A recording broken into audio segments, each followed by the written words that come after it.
looks like it. Number 2. Okay. The other tool we're going to use today to help us navigate is called a compass. And you've all been given a compass, and it has a nice string to put around your neck, although the compass doesn't work very well when it's around your neck. It's a good way to carry it when it's around your neck, but when you need to use it, it's better to have it in your hand.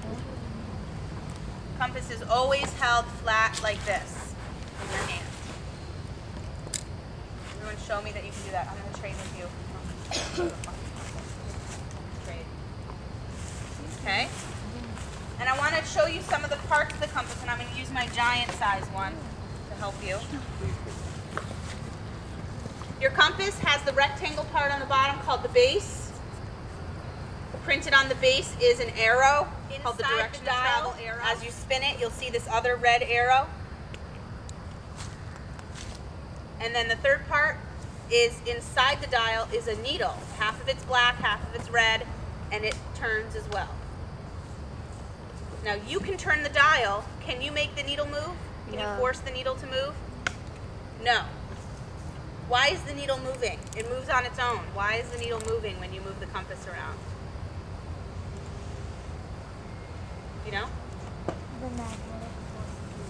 The magnetic force of the earth. Perfect. And the red part of the needle is always attracted to where? You know? The red part of the needle always goes to magnetic north, kind of near the North Pole. So no matter where you are, that red needle is going to tell you where north is. So here's your first challenge with the compass. We're going to line all of our arrows up. You're going to hold it flat. I want you to get the direction of travel arrow in line with the arrow that's inside the dial, in line with the red half of the arrow, so they're all in a straight line. Give that a try.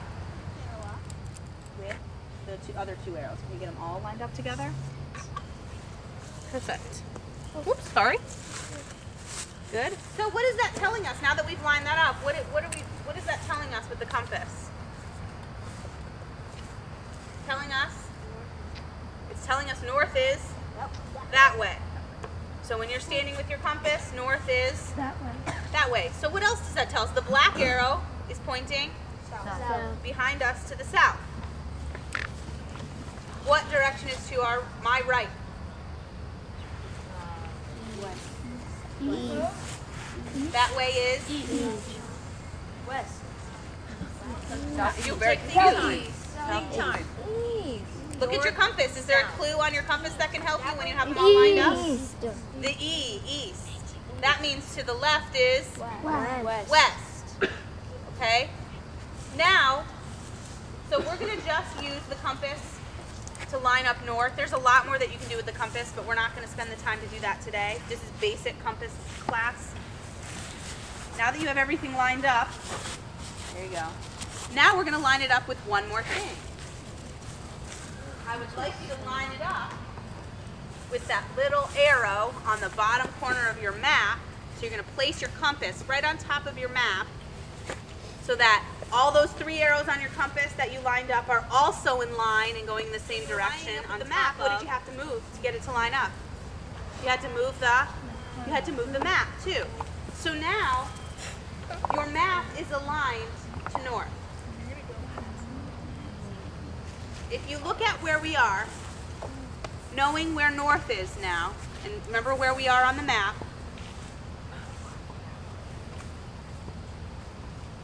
knowing that the next place we're all going to travel to together is letter B, which direction will we travel to get to B? You can use north, south, east, west. You could also use northeast, southeast, northwest, or southwest. What direction will we be going? What do you think? Southeast. Do you guys agree? What do you think? Northeast from here to B? Southeast? Northeast? Just east? Okay, we seem to agree that the pole B is to the east of us. But if we are we're here, right? Where's pole B? Right here? Okay, and which way's north? It's these lines. So it is pretty much directly to the east, right? So we're going to be traveling to the east. Point in the direction of pole B.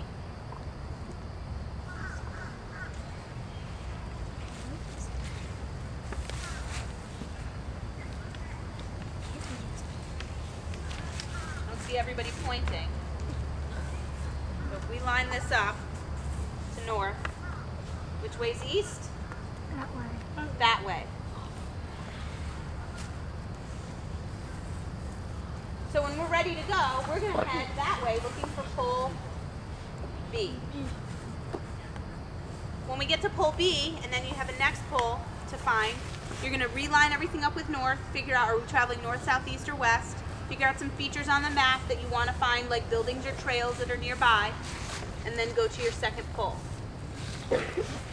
Questions about that portion? Now we've learned how to use a map and a compass to get around this area. And that's important to know because you don't want to get lost out there. I'm going to review some safety reminders. We're going to determine a time to return. Before we do that, let's check who has watches. Group number 1. Who has a watch in your group? Sweet. Group number 2. Awesome. Group number 3. Gather what you'd like to take with you. Ms. Jura, Mr. Gibson, myself, we're not going to lead the way to pole B. You are going to lead the way. And I haven't told you exactly what you're looking for. All you know is it's what? It's east, and it's going to look something like some kind of pole or a post, right? They'll be back. Okay, so you found pole B. It has the letter B on it. It is red and yellow. It also has the name of a bird written on it. This one says pheasant. That is what you write in the tippity top row next to the letter B. Where it says post/animal, you write B/pheasant. Also remember, you stay with your group. Don't leave one person in your group off by themselves. And as a single person in your group, don't just walk away from your group. You stay together. There are other classes going on in the woods. You leave them alone. You take care of your own business. Especially here in the confidence course area, you do not touch any of the equipment. You're going to be reporting back at 11:15. Write that down on your data sheet. 11:15. So that means if it's 11:10 and you have a pole that's really far away, should you attempt to go there? No. You're going to try to do as many of the poles written down as you can in the next hour plus.